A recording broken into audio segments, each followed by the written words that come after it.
Bon, mon point de vue sera un petit peu différent je suis docteur, je ne suis pas d'accord avec la position quelle, j'ai une position opposée, c'est ça.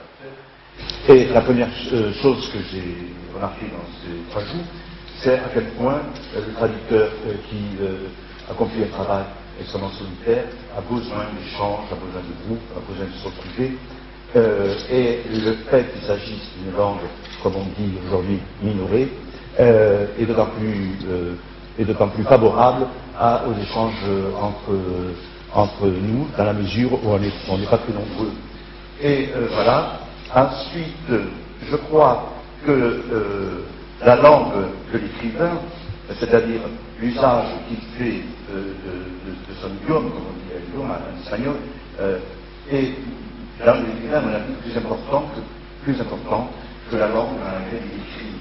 Car moi j'ai traduit le texte de l'espagnol en français, et c'est pas l'espagnol l'espagnol ne pose aucun problème de syntaxe, ni aucun problème de syntaxique. Le problème c'est la langue de l'écrivain. Tout écrivain se situe dans un certain écart par rapport à la langue qu'il utilise, et c'est cet écart qui rend la traduction difficile ou complexe. La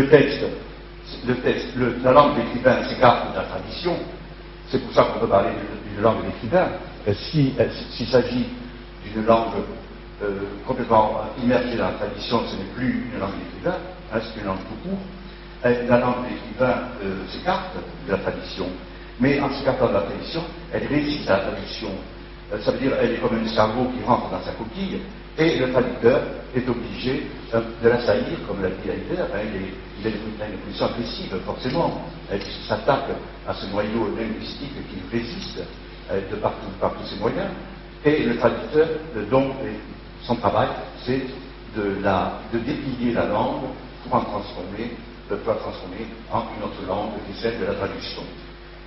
Alors, il apparaît dans tout ce travail que la traduction est une interprétation, comme le disait Heidegger disait, toute traduction est une interprétation. Or, nous allons passer des heures à interpréter le texte, à interpréter des mots. Par exemple, est-ce qu'il fallait dire mettre à bas pour la charte ou à toucher? Quel était le degré d'anthropomorphisme qui se projetait dans le texte? Tout le monde n'est pas forcément d'accord, c'est une interprétation, et le travail de traducteur est une interprétation comme peut l'être d'ailleurs le travail de l'auteur. On a Proust, quand il écrit La recherche sans perdu, il raconte un fait et il analyse aussitôt. Tout le travail proustien, c'est ça, c'est un jeu, un balancement permanent entre du récit et de l'interprétation. Donc interpréter le texte, c'est un affaire extraordinaire, c'est le travail normal du traducteur, heureusement qu'il interprète, et ce qui fait que la traduction n'est jamais définitive. Il y a une allusion à Borges qui a toujours parlé du texte infini. Le texte est infini, puisqu'il peut se réécrire en infini. La traduction peut être infinie. Freud a intitulé un de ses articles très connu, Analyse terminée, analyse interminable. On peut dire la même chose de traduction. Traduction terminée, traduction interminable. La traduction est terminée le jour où on la rend à l'éditeur et ensuite elle est publiée, mais en réalité, dans la tête du traducteur, elle est interminable, elle peut être refaite à l'infini. Ça a été fait d'ailleurs par un traducteur historique qui s'appelle Lucius, un professeur de la Sorbonne, qui a réécrit, qui a retraduit, je crois, 12 fois l'Élysiade de Saint-Maurice. Et il a passé sa vie à traduire l'Élysiade. Alors on est dans la pathologie complète, c'est un style de littérature, mais en même temps il pointe quelque chose de juste du traducteur. Le traducteur est forcément frustré comme écrivain, il n'est jamais content de son texte, le texte parfait n'existe pas, et le texte est toujours améliorable, il est interminable. Voilà.